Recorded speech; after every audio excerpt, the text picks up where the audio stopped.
अस्सलाम वालेकुम गाइस। तो आज के लेक्चर में हम देखेंगे C string and its library function. अब सी स्ट्रिंग हमारे पास क्या है, एक हेडर फाइल है और कुछ ऐसे लाइब्रेरी फंक्शंस हैं जिनकी डेफिनेशन जो है वो सी स्ट्रिंग हेडर फाइल के अंदर मौजूद है। मतलब अगर हम वैसे उनको यूज़ करेंगे तो सी प्लस प्लस का जो कंपाइलर है वो हमें क्या दे देगा, एरर दे देगा। इसलिए हम क्या करते हैं, सी स्ट्रिंग हेडर फाइल को यूज़ करते हैं। तो चलिए स्टार्ट करते हैं और सबसे पहले हम सी स्ट्रिंग के बारे में थोड़ा सा देखते हैं और एरे के बारे में देखते हैं कि एरे हमारे पास क्या होती है। C string is a sequence of character stored in consecutive memory location terminated by null character. अब देखें, सी स्ट्रिंग हमारे पास जो होती है ना, ये समझ लें कि कैरेक्टर्स को हम कलेक्ट करते हैं और हमारे पास एक स्ट्रिंग बनती है, ठीक है। तो जहाँ पे हमारे पास नल आ जाता है वहाँ पे वो टर्मिनेट कर जाती है। String is a generic term that describe any consecutive sequence of character. अब फिर वही बात है कि स्ट्रिंग जो है ना, हमारे पास एक कंसेक्टिव सीक्वेंस होता है कैरेक्टर्स का। मतलब कि जैसे हमारे पास कैरेक्टर्स अगर इकट्ठे हों तो वो क्या बनाते हैं, स्ट्रिंग बनाते हैं, ठीक है। कलेक्शन ऑफ कैरेक्टर्स है string. If you want to create a string you can make an array of characters.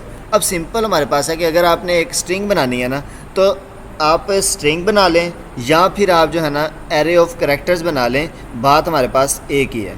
अब हम देखते हैं कुछ फंक्शन जो कि सी स्ट्रिंग हेडर फाइल को डिफ़ाइन करते हैं, ठीक है। मतलब जिन फंक्शन की डेफिनेशन सी स्ट्रिंग हेडर फाइल के अंदर मौजूद है। अब जैसे str_cpy, str_ncpy, str_cmp, ठीक है। ये हमारे पास जितने भी फंक्शन है ना, इनकी डेफिनेशन जो है ये इस हेडर फाइल के अंदर मौजूद है, सी स्ट्रिंग हेडर फाइल के अंदर। अब हम कोड करते हैं और कोड करके इन फंक्शंस के कॉन्सेप्ट को समझते हैं और ये देखते हैं कि हम इन फंक्शन से किस तरह जो है वो एरे के साथ हम डील कर सकते हैं, ठीक है।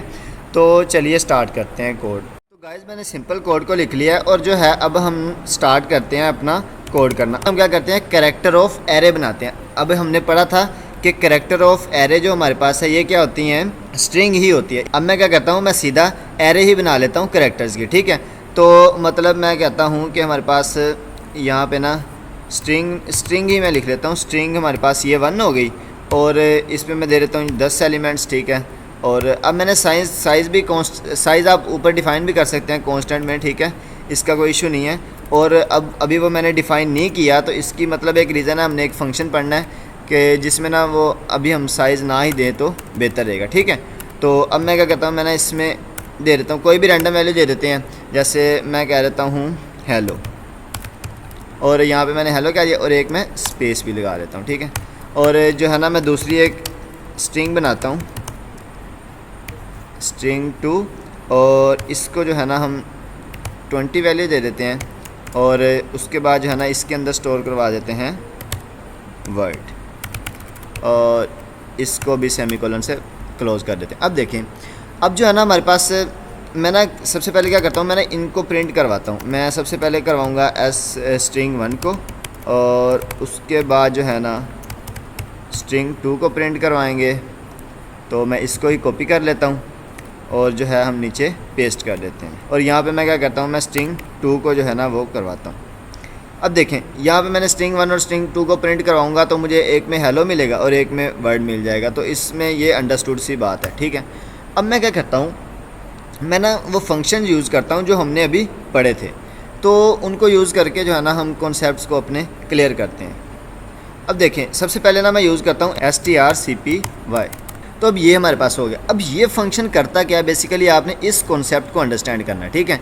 अब ना मैं क्या करता हूँ, मैं यहाँ पे लिखता हूँ, अब ये हमारे पास 2 आर्गूमेंट लेता है। एक हमारे पास string 1 लेगा और दूसरा हमारे पास string 2 लेगा, ठीक है। और ये मैंने क्लोज़ कर दिया, ठीक है। अब यहाँ पे जो है ना एरर नहीं है। अब मैं क्या करता हूँ, यहाँ पे एक और कॉन्सेप्ट है, वो भी मैंने आपको भी बताना है। सबसे पहले मैंने उसको वैसे प्रिंट करवाया। अब जैसे हेलो और नीचे मैं string 2 में वर्ड प्रिंट करवा देता हूँ, ठीक है। उसके बाद ये ना यहाँ पे मैंने एक मैं स्टेटमेंट देता हूँ यूजिंग str_cpy फंक्शन। और अब जो है ना आपने इसका ना बिहेवियर देखना है कि ये फंक्शन करता क्या है। अब मैं क्या करता हूँ, मैं कंट्रोल से सेव करके प्रोग्राम को रन करता हूँ। सबसे पहले आउटपुट देखते हैं और उसके बाद जो है ना आगे बढ़ते हैं। अब देखें, यहाँ पे जो है ना मुझे एक एरर मिल रहा है। अब ये मैंने एरर खुद ही समझो, मैंने ना आपको कॉन्सेप्ट समझाने के लिए किया। अब मुझे एरर मिल रहा है। एरर ये किस लिए आया क्योंकि मैंने कहा था कि हमारे पास एक हेडर फाइल है जिनके अंदर इन फंक्शंस की डेफिनेशन है, वो मैंने हेडर फाइल तो लगाई नहीं है। अब अगर मैं वो हेडर फाइल लगाऊंगा तो ही जो है ना वो हमारे पास ये वाले फंक्शन उसमें डिफ़ाइन होंगे। तो सी स्ट्रिंग जो हमारे पास है ना ये उसकी हेडर फाइल है। और उसके बाद जो है ना मैं एक और हेडर फाइल लिख लेता हूँ, हैश इंक्लूड, और सिंपल ना एक स्ट्रिंग भी लिख लेते हैं। अब देखें, अब जो है ना मैंने इनकी ना डेफिनेशन ऊपर दे दी है, ठीक है।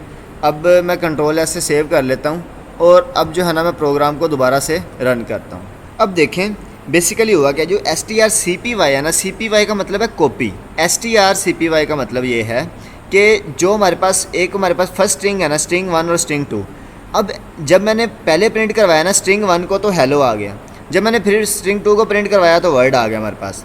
फिर मैंने ये स्टेटमेंट दी यूजिंग strcopy फंक्शन, और फंक्शन के यहाँ पे आपने स्पेलिंग सेट कर लेने हैं। अब देखें यहाँ पे ना स्ट्रिंग 1 जब मैंने प्रिंट करवाया और 2 फिर मैंने दोबारा से वही प्रिंट करवाया, तो फिर दोनों में वर्ड प्रिंट हो रहा है। अब देखें हुआ क्या है, यहाँ पे जो था ना वर्ड, अब ये जो strcopy फंक्शन है ना ये क्या करता है, ये दूसरी स्ट्रिंग को पहली स्ट्रिंग में क्या कर देता है, कॉपी कर देता है, और पहली स्ट्रिंग को क्या कर देगा, ओवरराइड कर देगा। मतलब जो दूसरी स्ट्रिंग वाले होंगे ना तमाम कैरेक्टर्स, उसको पहली स्ट्रिंग में कॉपी कर देगा, ठीक है। अब मैं क्या करता हूँ, मैं ना इसी को कॉपी करता हूँ और नीचे लेके आता हूँ। अब आप कहते हैं कि नहीं हमने तो मतलब सारे कॉपी नहीं करने, अब ये तो सारा वर्ड हो गया, लेकिन आप कहते हैं कि हमारे पास ये वाली जो स्ट्रिंग है ना हमारे पास ये भी एग्जिस्ट करे। जैसे अब देखें यहाँ पे हमारे पास था ना, ये देखें वर्ड आ गया, लेकिन आप कहते हैं कि हमारे पास हेलो भी रहे और वर्ड भी साथ आ जाए, तो फिर आप क्या करें, फिर उसके लिए आप एक फंक्शन यूज़ करते हैं str और इसके अंदर n लगा देते हैं। अब जब हम n लगाएंगे ना तो हमें एक यहाँ पे एरर देखने को मिलेगा। अब यहाँ एरर जो क्या है वो कहेगा कि भाई एलिमेंट्स लिखें। अब मैं 3 लिख देता हूँ।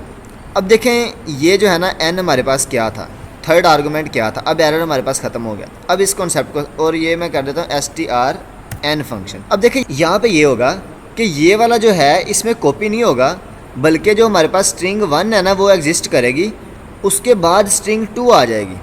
अब स्ट्रिंग 2 के कितने एलिमेंट्स आएंगे, 3 कैरेक्टर हमारे पास आएंगे।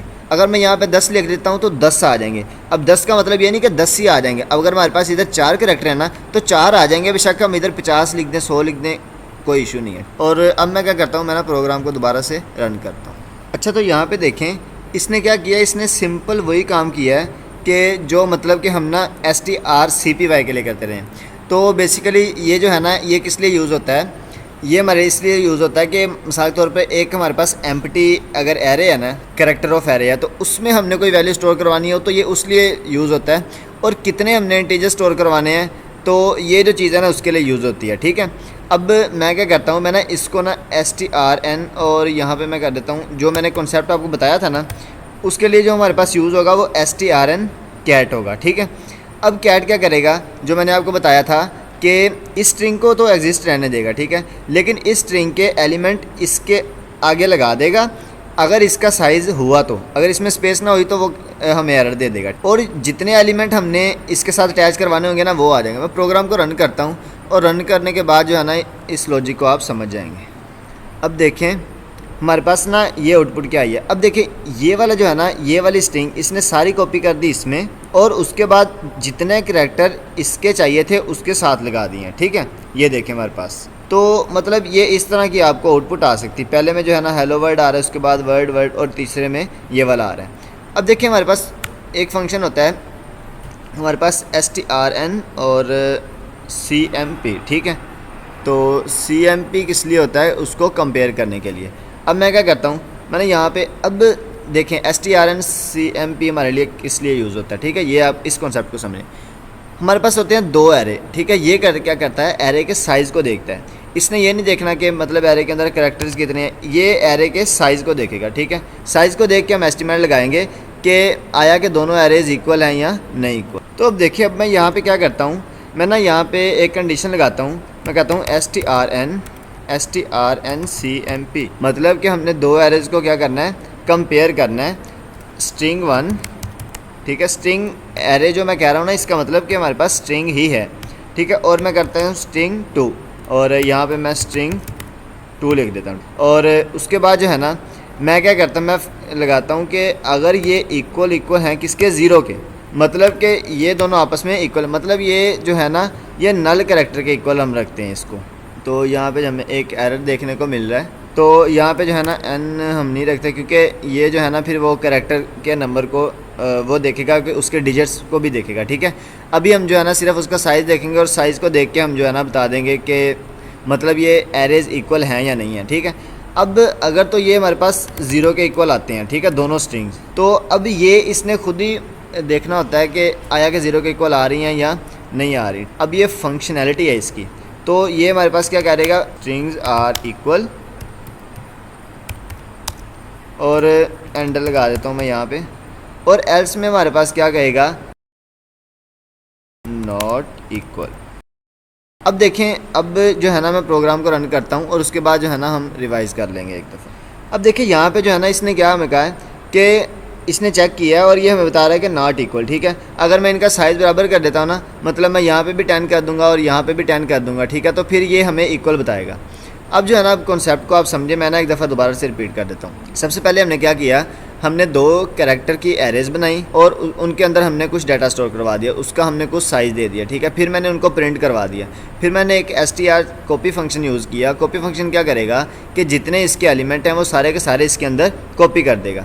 लेकिन अगर आपने कोई स्पेसिफिक एलिमेंट कॉपी करवाने हैं तो उसके लिए strncpy वाला फंक्शन यूज़ करेंगे। और strncut वाला फंक्शन क्या करता है, इसके सारे एलिमेंट कॉपी करवा तो देता है, लेकिन ये कहता है कि आपने कितने एलिमेंट एक्स्ट्रा करने हैं, तो वो उतने एलिमेंट हम यहाँ पे लिखते हैं, नंबर ऑफ़ एलिमेंट्स। उसके बाद हमारे पास एक जो है ना यहाँ पे भी कर लें strn और यहाँ पे कैट कर। अब देखिए उसके बाद जो है ना हमारे पास मैंने प्रिंट करवाया तो हमारे पास ये वाली आउटपुट आई। उसके बाद अब यहाँ पे हमारे पास strn कंपेयर वाला एक फंक्शन होता है, ये 2 स्ट्रिंग्स को कंपेयर करता है, ठीक है, और इसको हम रखते हैं नल के इक्वल, यहाँ हम 0 के इक्वल भी रख सकते हैं, ठीक है।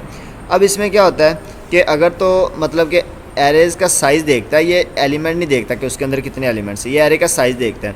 एरे के साइज़ को देख के इसने बताना है कि इक्वल है या नहीं है। अगर तो एरे का साइज़ इक्वल है तो ये बताएगा कि स्ट्रिंग्स इक्वल हैं। अगर हमारे पास साइज़ इक्वल नहीं है तो ये बताएगा स्ट्रिंग इक्वल नहीं। तो गाइज़ आज के लिए इतना ही था। अगर आपको समझ आई है तो वीडियो को लाइक कर दें और चैनल को सब्सक्राइब कर दें और अपने फ्रेंड के साथ भी शेयर कर दें। तब तक के लिए अल्लाह हाफिज़, मिलते हैं नेक्स्ट लेक्चर में।